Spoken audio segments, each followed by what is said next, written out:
Hello, everybody. It's George from Ireland. Thank you for coming back to the channel. Well, the Archbishop of Canterbury tendered his resignation today. I thought he was going to resign, but not so soon.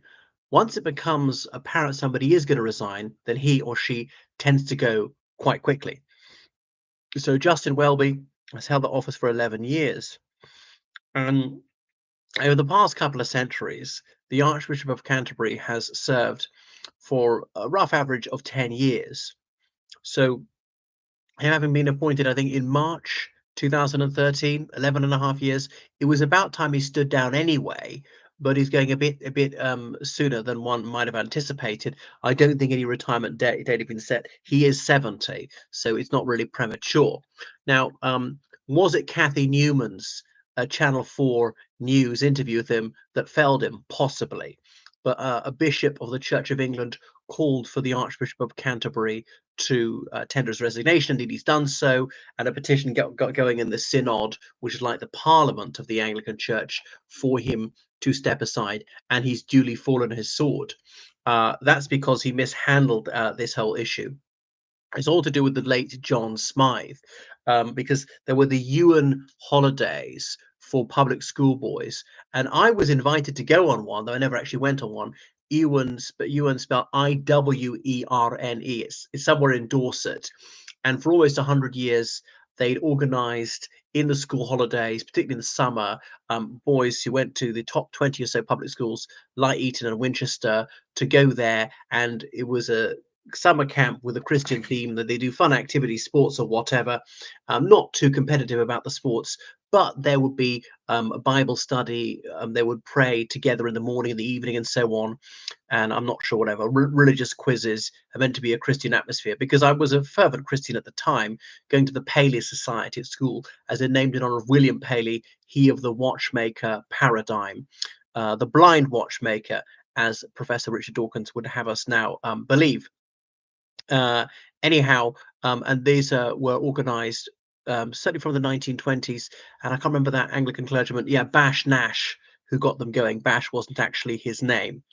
And from the early 1970s to about 1984, John Smythe was very involved. He was a Canadian-born barrister, and he lived in Winchester, and he had connections with Winchester College, though he was not a Wykehamist himself.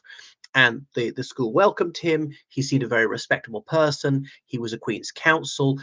He was some sort of judge at a lower level. I can't remember whether civil division or criminal division. So he seemed to be a very respectable person, and he was a fervent Anglican.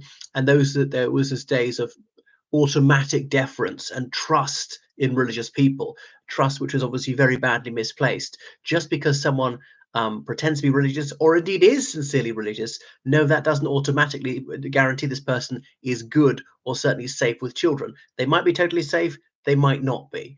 But back then, there was this unquestioning assumption that anybody who shows religiosity is therefore someone whom we can place confidence with and we can put in charge of children. So he used to help out on these UN holidays, and he would ask boys questions about their faith, about their behavior, their sexual desires and behavior.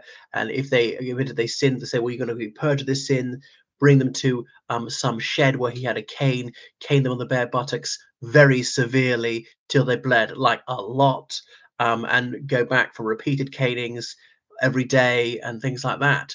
And this is going on to 1984. Winchester College became aware of this.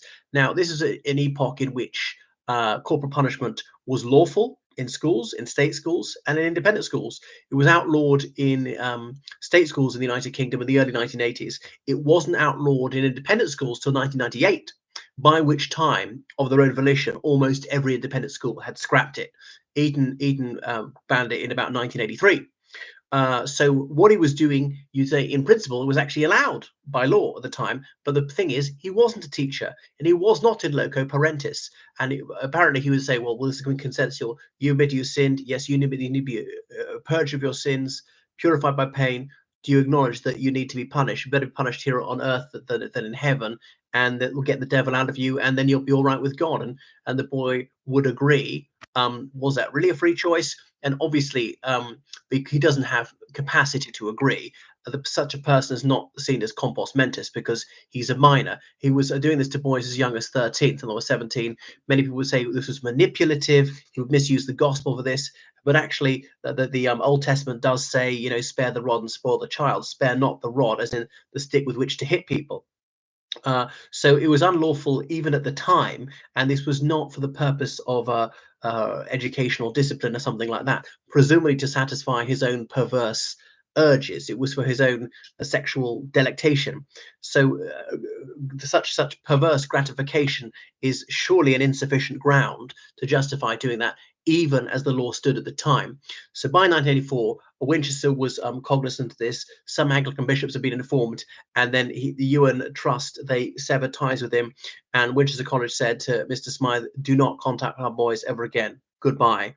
And the heat was such that Mr. Smythe, he turned tail and emigrated. He moved to Zimbabwe. Of course, the Zimbabwean conflict had ended only 4 years earlier, but it was a very easy bolt hole for British people at the time. I'm not sure if he practiced law there or not, because he was in his early 60s. Remember, people retired younger in those days. They died younger as well. And he lived there for quite some years, where he threw himself into Anglican activities, but his bad reputation didn't follow him, despite the Anglican Communion. This is long before the internet. International phone calls were very, very expensive. And presumably people just thought, oh, well, we can repose confidence in him because he's a pillar of the establishment. He's a barrister, must be a thoroughly good egg. And, well, he's fervently religious. Well, that simply proves he's morally upstanding. And he had his activities going again, but he abused children as well. Was it for sexual gratification? Was it sadism? Sexual as such doesn't seem to have gone on, as in touching their genitals or something, thankfully. But I mean, beating them is bad enough. So this was child abuse. There's no two ways about it. Even permissible caning by the laws of the time, this went well beyond that, and was not for infractions of the rules. Was it religious mania? Did he even believe what he was doing? Maybe it wasn't for personal gratification. Even it is for a religious mania, it's still totally unacceptable. And he moved to South Africa, where he's part of the homophobic movement there. So he died in 2018, never having been charged with any crime. But Justin Welby knew him on these UN camps as a teenager.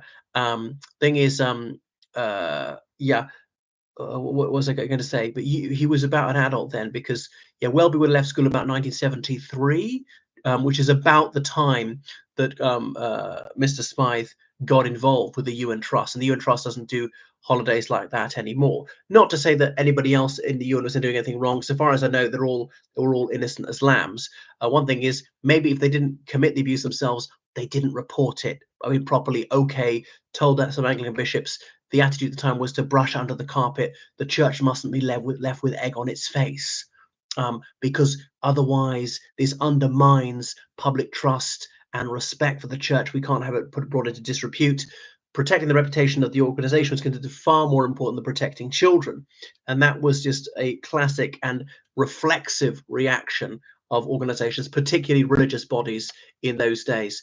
So this is why Welby has stood aside. He said he knew Mr. Smythe, he had no reason to suspect him, and he exchanged Christmas cards and things with him and things like that. So the church didn't take decisive action. Mr. Smythe died in 2018, and so Justin Welby said he was told when he found out years later about what Smythe had been up to, that the police had already been informed, and he thought that they would deal with this. But anyway, Mr. Welby has spoken at how embarrassed he is at how the church letting people down very badly. So yeah, that's it. Um, he's was also sort of head of the Anglican Communion, 85 million Anglicans. They're in almost every country in the world. So the Church of England is much better at safeguarding than it was. The whole of society is. I mean, society sort of got to be in its bonnet about this, is more or less fixated about this. You hear about it on the news almost every day, all these safeguarding courses I have to do. So that's it. So there were many victims.